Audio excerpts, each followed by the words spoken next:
Brandon Cerka joins us now from Suzuki Marine. We're at IBEX in Tampa. And you've gotten some promotions. You've been with the company really, what, about 15 years? Yeah, I started 14 years? May of 2012. And worked your way up through the ranks and now vice president? Yeah. Interesting is that my father had a dealership and he sold Suzuki engines. Oh, neat. So when we would go to dealer meetings, guess who I'd see there? Gus. And he saw me when I was little, but it was always funny because I always enjoyed boating like everybody else, but really thought it would be a really cool job to travel and do all this stuff. And then I knew once I started there, I just wanted to keep on going up. And then you discovered you had to work for a living, right? Yeah, that's exactly right. So, growing the Suzuki brand has been really a charted effort in the United States to be able to add dealers, to be able to add manufacturers, and still deal with, are we in business? Are we out of business? Which has happened since the Great Recession of 2008. But it's given you an opportunity to work with new partners, and that has to be exciting because you're able to build a product to match what they're offering the customer. Yeah.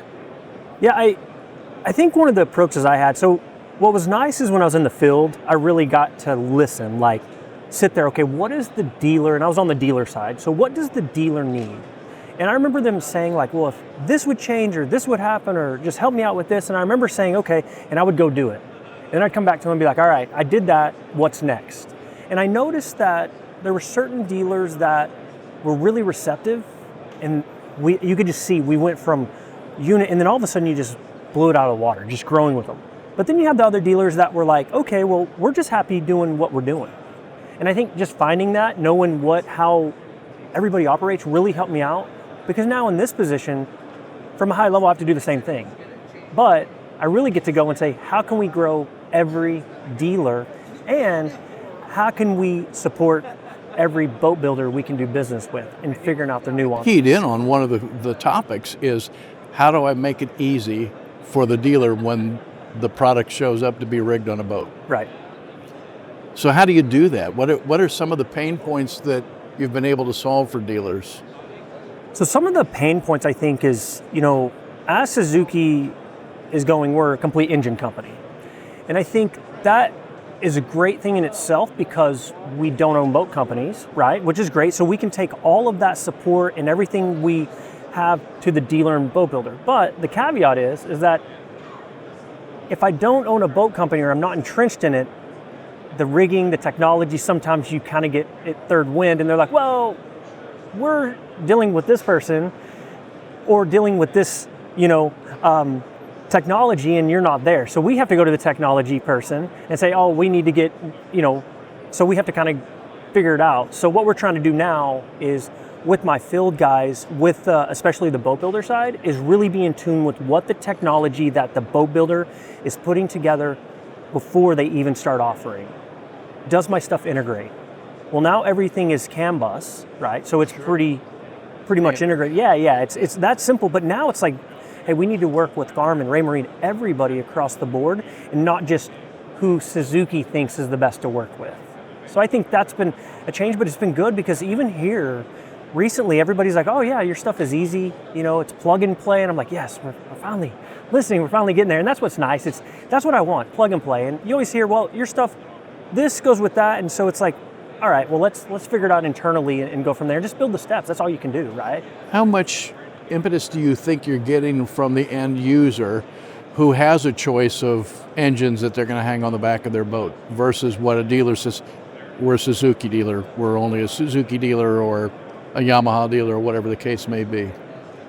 I do feel like the consumer, that's your end goal. That's who you focus. You look at our website, it's consumer driven. It's just a walking billboard, informational, but it's really to drive that customer that they want to look at something to the dealer that they can go to. So you have that, but I think you also have to play on what is going on right now. We try to style our stuff. So, with the Stealth line, for example, and we keep bringing it up, but it's done really well because everybody likes that color. And what it did is I always say that's what leveled the playing field, is that when a customer walks in and says, I want that engine, the Stealth color engine, because it's not about the other brands, it's about that color. The eye appeal is right. making it happen right now. So there's that, and then just really tapping into different parts in the market and saying, hey, if we're weak here, how do we do it? You know, like, Well, you're big into fishing right now. yeah. You know, did you read our big announcement that we? Well, I was going to say, I was going to ask you that question next. How do you snag a big star? So, Jacob and I go back a couple years, and it was as simple as when I go to the tour wherever they're at. I want to know who's what and does. Talking about the bass fishing. Yeah, Jacob Wheeler, yeah, and you know, I noticed we have our team, and our team is wonderful, and it's one of those things of like, hey, if I was to bring somebody, who do y'all think would just help you guys out as well? And it was always coming back, Jacob, you know, and it was nice because it was like, you know, and it's like one of those things is like, okay, let me figure out if I can get him. But, you know, with our sponsorship with the Tampa Bay Buccaneers here in Tampa, you know, I kind of relate it to the NFL. It's like, how do I score Tom Brady? That's really what it comes, because I saw what he did for the Buccaneers, if you really look at it. So kind of going outside the industry a little bit and saying, okay, how do they do it? So going, and then we just, Jacob, over the years, him and I have just been talking, and it's not about, we never talked about we were going to do anything, but we were kind of on the radar, and there was stuff, and this year's kind of unique because we had a couple things going on that we'll reveal later in the year, maybe Miami, maybe, you know, but, yeah, but. Note that, yeah. New product introduction. Maybe. You know. If everything's ready. Yeah. So, but there's a cool things that we can do, and I really call it merging of the markets. We want to take somebody that has a really big footprint in the bass boat, because we know we can grow there, right? And actually, but how do we merge and make sure that, because we're heavy saltwater, right? I mean, that's where you see our stuff, and making sure that people know that just because we got Jacob doesn't mean that we're not taking care of the salt side. But wouldn't it be the greatest thing to take this amazing bass guy, you know, that is at the top of his game right now, and say, hey, look at this side, what he's doing. And then all of a sudden he's in the salt. So that gets all those salt people to start watching bass as well. So now I'm trying to double dip and push my customers over here. So just trying to merge the markets to maybe get a little bit more market share, more sales. Conservation has also been a big part of Suzuki's name in the U.S. here in the last 5 or 6 years, particularly when Gus was getting the beach cleanup program underway. Yeah. Is that going to continue? It is. It's so what I love about that is when we moved here, our headquarters to Tampa, it was like the Clean Ocean Project was like the number one thing, right?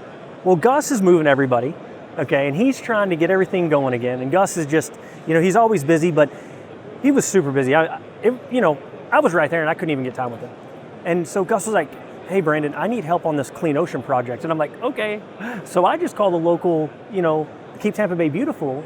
And I'll tell you, that's where it started. I mean, Keep Tampa Bay Beautiful really helped us on exactly what to do. And now we've taken that model, what Keep Tampa Bay showed, and just buckets and making it very simple and just blew it up. And now it's like Suzuki is going, we do beach cleanups 4 times a year. You know, this year we actually did a really cool one where we picked SMC, Suzuki Motor Corporation, picked 4 days that we could be a part of around the world. All distributors and subsidiaries in the month of July had to pick 4 days. So it was like a worldwide cleanup week. And so we picked a day and everybody did it. And it made a difference. Yeah. Continues to make difference. When you look at new product, for years we've been in this horsepower race, if you want to call it. I mean, the engines have all taken off in size. I think Mercury probably hit the top there at 600, and everybody's going like, oh, okay, it's a breath time here for everybody a little bit.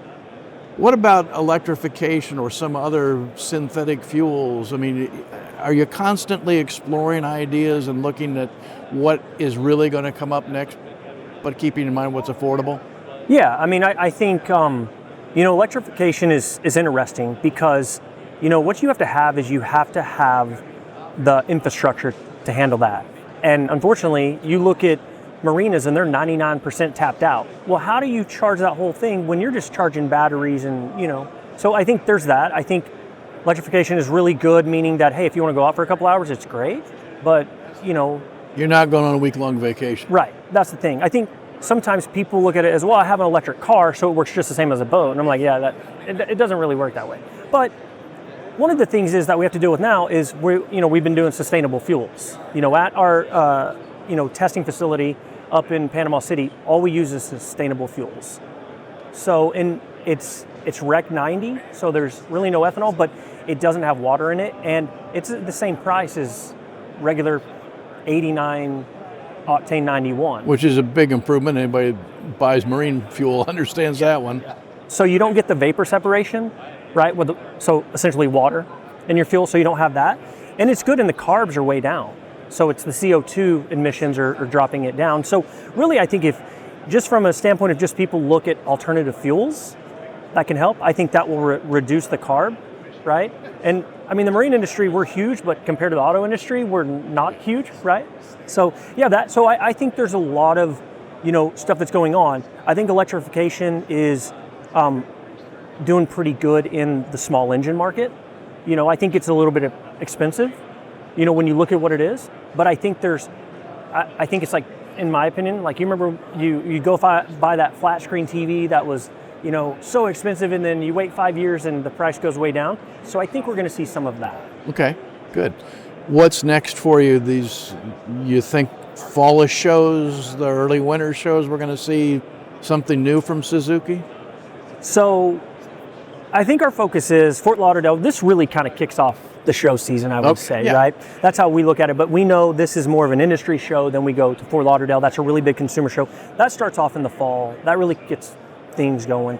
And then, you kind of have a break in December. You really don't. November kind of carries over this year. So December, but really we're getting ready for our boat show season, really supporting the dealers, and one of the things is with this is that the increase of tariffs and all that stuff, we're looking at ways to make sure that our dealers, the price sustains. I mean, I think that's what's really going to help through the boat show season. So Miami comes, and I think that's where I think it'll be I think everybody should come to Miami. I'm excited about Miami. That's a hint. Yeah. I'll leave it at that. So, has the tariff situation helped you in a strange way because of the uncertainty? Shorten the backlog of inventory so that when you do have a new engine, you're not still trying to sell older engines? Yeah, I'm going to say the tariff thing is, from internally, it really mirrors how COVID was. And I'll tell you why. Because you're looking at the same constraints, right? At COVID, I didn't have enough inventory. How do I take care of my dealers, my boat builders, and I don't have enough inventory, right? So we kind of created a model and kind of went through that, and I felt like we got through it pretty good. But then the tariffs come in, and I do the same thing. Okay, I have models that are already in the States. I have models that are not here in the States that are subject to that tariff, plus the 232, right? So I got to look and say, okay, what do I have on the list for my dealers and boat builders?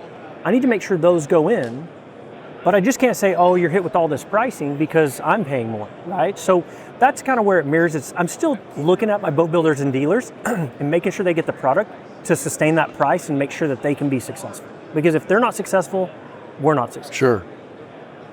All right, Brian, thank you so much. Yeah. Look forward to seeing more from you as we see a new face from Suzuki emerge on the marketplace. The industry is all about change and youth and innovation. Brandon Cerka with Suzuki Marine, thank you. Yeah, thank you.